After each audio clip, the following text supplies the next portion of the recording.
जरा सोचिए, एक ऐसा युद्ध जो सिर्फ जमीन पर नहीं बल्कि आसमान में भी लड़ा गया, जहां तलवारों से ज्यादा शक्तिशाली मंत्र थे। जी हां, हम बात कर रहे हैं महाभारत की।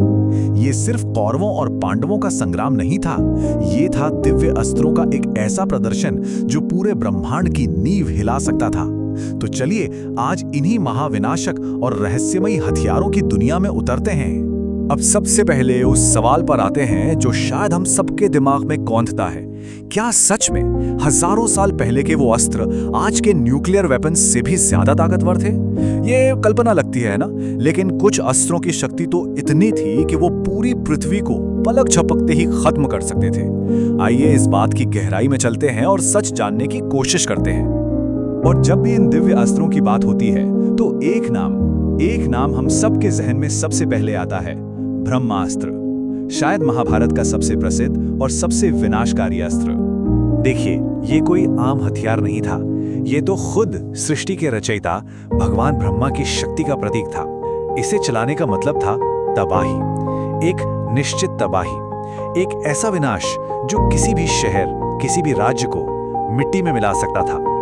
यही वजह थी कि बड़े से बड़ा योद्धा भी इसे चलाने से पहले 1000 बार सोचता था। तो फिर सवाल उठता है कि ये शक्ति थी किसके पास?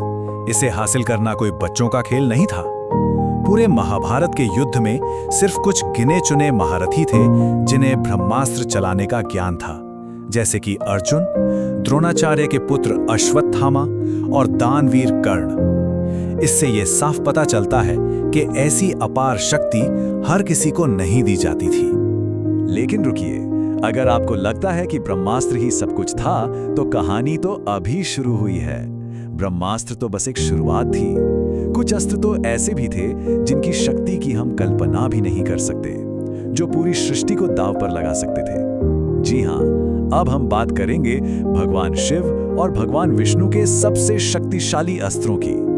और इस लिस्ट में सबसे ऊपर है पाशुपतास्त्र। ये भगवान शिव का परम अस्त्र था। इसकी शक्ति की कोई सीमा ही नहीं थी। ये किसी शहर या राज्य को नहीं बल्कि पूरी सृष्टि, जी हां, पूरी की पूरी सृष्टि को नष्ट कर सकता था। ये अस्त्र खुद महादेव ने अर्जुन की कठोर तपस्या से खुश होकर उन्हें वरदान में दिया था। लेकिन सोचिए, इसकी शक्ति इतनी भयानक थी कि अर्जुन ने कभी भी इसका इस्तेमाल करने की हिम्मत ही नहीं की। अब बात करते हैं एक बहुत ही अजीब और अनोखे अस्त्र की, जिसका नाम था नारायणास्त्र।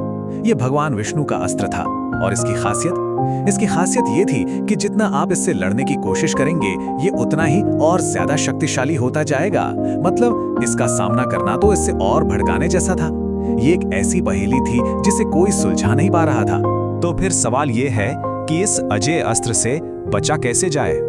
इसका समाधान दिया भगवान श्री कृष्ण ने, और वो समाधान युद्ध के हर नियम के एकदम खिलाफ था। इससे बचने का सिर्फ एक ही रास्ता था, पूर्ण आत्मसमर्पण। अपने हथियार जमीन पर रख दो, सिर झुका लो और इसका कोई विरोध मत करो। और कमाल की बात यह थी कि जो भी इसके सामने झुक जाता, नारायणास्त्र उसे छोड़ देता था। अच्छा, तो ये तो हुए महाविनाशक अस्त्र, लेकिन इनके अलावा और भी कई तरह के अस्त्र थे जो सीधे सीधे प्रकृति की ताकतों को काबू करते थे, यानी कि जल, अग्नि और वायु की शक्ति वाले अस्त्र। महाभारत के युद्ध की एक खास बात यह थी कि हर शक्ति के लिए एक काट मौजूद थी। एक तरफ था अग्नेयास्त्र जो आसमान से आग की बारिश करता था, तो वहीं दूसरी तरफ था वरुणास्त्र जो एक झटके में जल प्रलय ला सकता था। और सबसे दिलचस्प बात कि वरुणास्त्र का इस्तेमाल अक्सर अग्नेयास्त्र की आग को बुझाने के लिए होता था। समझिए, आग और पानी का एक दिव्य संतुलन। और फिर आता था वायव्यास्त्र, यानी हवा की शक्ति। ये अस्त्र सीधे सीधे किसी को मारता नहीं था, बल्कि युद्ध की पूरी बाजी पलट देता था। इसे चलाने पर ऐसे भयानक तूफान और बवंडर उठते थे कि दुश्मन की पूरी सेना में खलबली मच जाती थी। वो तितर-बितर हो जाते थे और बस फिर उन पर हमला करना आसान हो जाता था। तो इन सभी शक्तिशाली और अद्भुत अस्त्रों के बारे में जानने के बाद हम किस नतीजे पर पहुंचते हैं? देखिए, एक बात तो बिल्कुल साफ है, ये सिर्फ इंसानों का युद्ध नहीं था। ये एक ऐसी जंग थी जिसमें दिव्य शक्तियां सीधे तौर पर शामिल थी। ये बात बिल्कुल सटीक है। महाभारत की रणभूमि असल में दिव्य शक्तियों का अखाड़ा बन गई थी।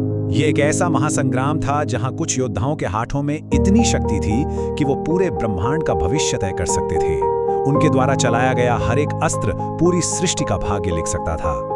और आखिर में जो सबसे बड़ी और सबसे जरूरी बात है वो ये है कि ये अस्त्र सिर्फ तबाही की कहानियां नहीं है। ये हमें सिखाते हैं कि जब शक्ति अपार मिलती है तो उसके साथ जिम्मेदारी भी उतनी ही बढ़ी आती है।